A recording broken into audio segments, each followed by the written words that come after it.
Hello और welcome to our channel Bhardwaj codes.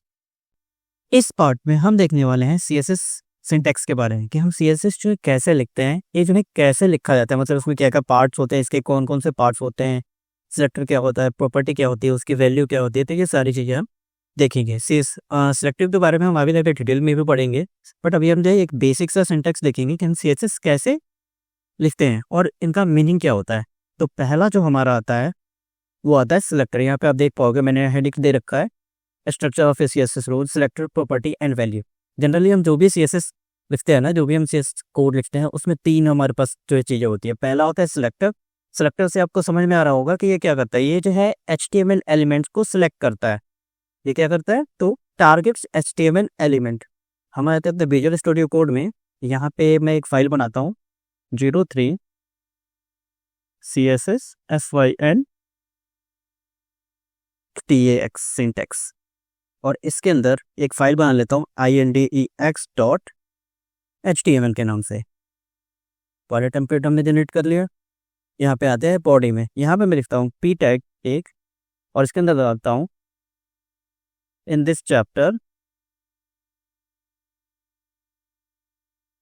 We will learn about CSS syntax. ठीक है, save किया, इसको राइट क्लिक करके ओपन विथ लाइव सर्वर कर देते हैं, तो ये हमारा यहाँ पे ओपन हो जाएगा। अब देख पा रहे हो ये अभी हमारा ऐसे दिख रहा है।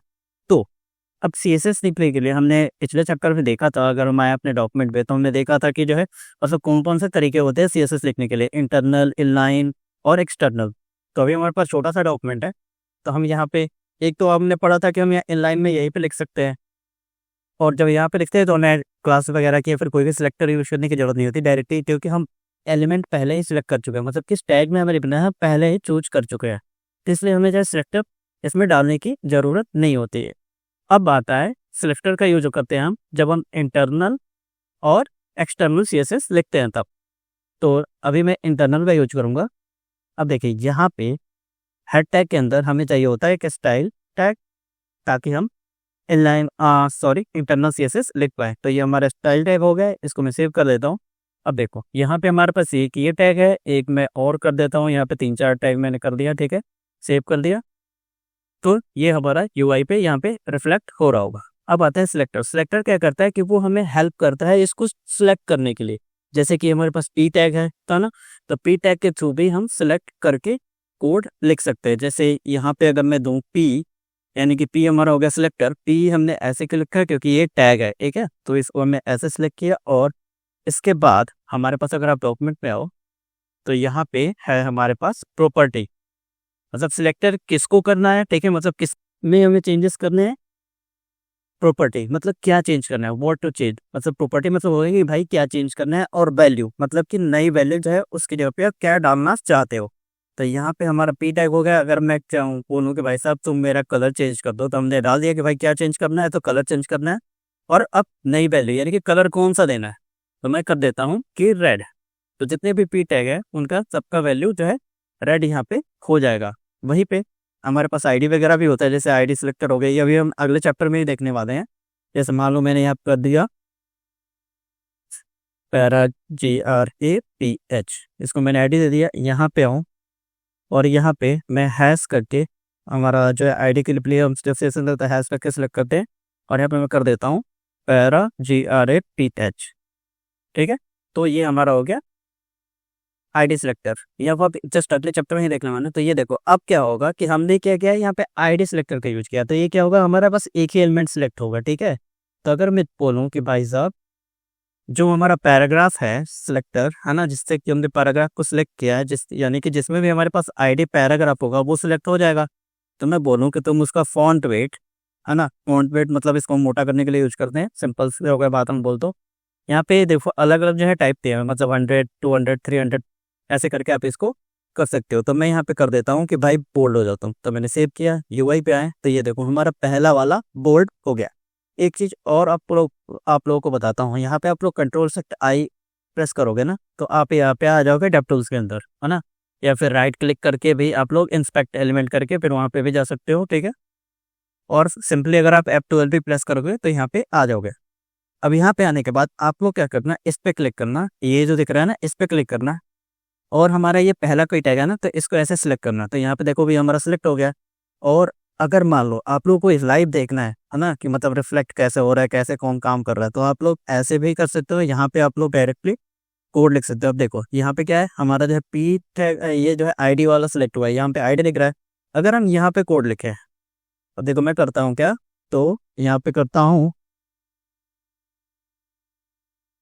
कर देते हैं फॉन्ट, सॉरी फॉन्ट साइज ही बढ़ा देते हैं, चलो फॉन्ट साइज करता है। यहाँ पे देखो, अब देखो ये आप लोग देख रहे होगे, जैसे मैं क्या करूँ, अभी कीबोर्ड का जो डाउन की है ना, कीबोर्ड में हमारे पास 4 होते हैं ना, कि अप डाउन लेफ्ट राइट, तो मैं उसका यूज करके इस पे मतलब सेलेक्ट कर रहा हूँ। तो ये देखो ये सारे जो है ऑटोमेटिक परफॉर्म हो रहे हैं। और यहाँ पे आप देखोगे मैंने अभी किस में किया है, पी में, पी हमारे पास जितने हैं उसमें अप्लाई हो रहा है।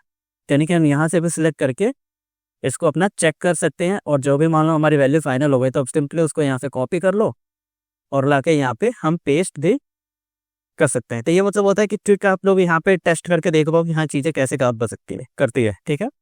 और मैं इसको अभी डिसेबल कर देता हूँ। यहाँ पे हम आते हैं, है ना। अब अगर मैं अब इस पैराग्राफ में करूँ, जैसे मैंने इस पर क्लिक किया, एंटर प्रेस किया, तो अब मैं यहाँ पे चेंज करूँ, मैं यहाँ पे करता हूँ फॉन्ट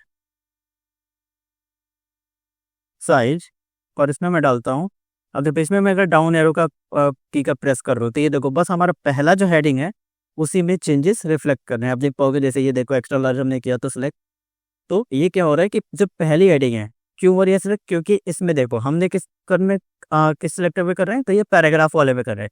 और पैराग्राफ हमारे में बस एक ही में है, तो इसलिए ये इस पे अप्लाई हो रहा है। तो आपको समझ में आ रहा होगा कि सिलेक्टर्स जो है क्या होते हैं, है ना।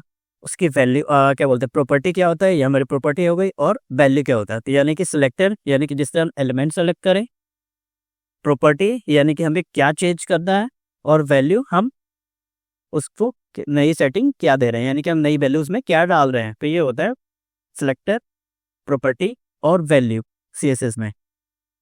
अब ये तो हो गया। अब आते हैं हम कि सीएसएस में हम कमेंट्स कैसे करते हैं। कमेंट्स का सिंटेक्स जो सिंपल होता है, स्लैश स्टार, फिर उसके बाद जो भी आपका टेक्स्ट हो या फिर कोड हो वो, और फिर स्लैश सॉरी स्टार और स्लैश। बट हम जो है अगर कमेंट्स रट्टा मारना शुरू कर लें कि मतलब मान लो एचटीएमएल में कैसे होता है, सीएसएस में कैसे होता है, जावास्क्रिप्ट में, तो ये जो है ना बहुत ही बोरिंग काम है। इनफैक्ट मेरे को भी नहीं पता, है ना, मैंने भी कभी रट्टा नहीं मारा।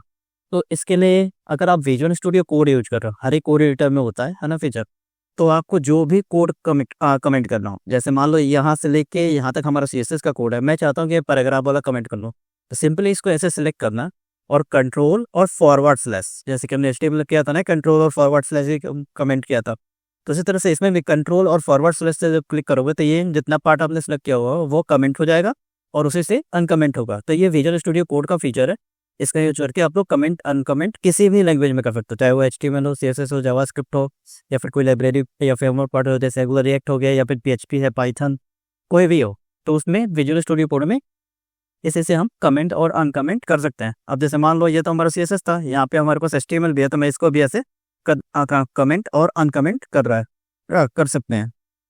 ये देखो यहाँ पे कमेंट का सिंटेक्स कुछ अलग है क्योंकि ये सीएसएस है, और यहाँ पे कमेंट का सिंटेक्स कुछ अलग है, यानी कि ये हमारा एचटीएमएल का है, इससे ये डिफरेंट है। तो आप लोग को रट्टा मारने की जरूरत नहीं है, अगर आप लोग विजुअल स्टूडियो कोड यूज कर रहे हो तो आसानी से कंट्रोल और फॉरवर्ड स्लैश से इसको कर सकते हो। तो आई होप आप लोग को ये भी अच्छे से समझ में आ गया होगा। तो मिलते हैं अगले चैप्टर में। वीडियो पसंद आया हो तो लाइक शेयर और सब्सक्राइब जरूर करें। फ्यूचर अपडेट्स के लिए बेल आइकन जरूर दबाएं। मिलते हैं अगले वीडियो में। Thank you.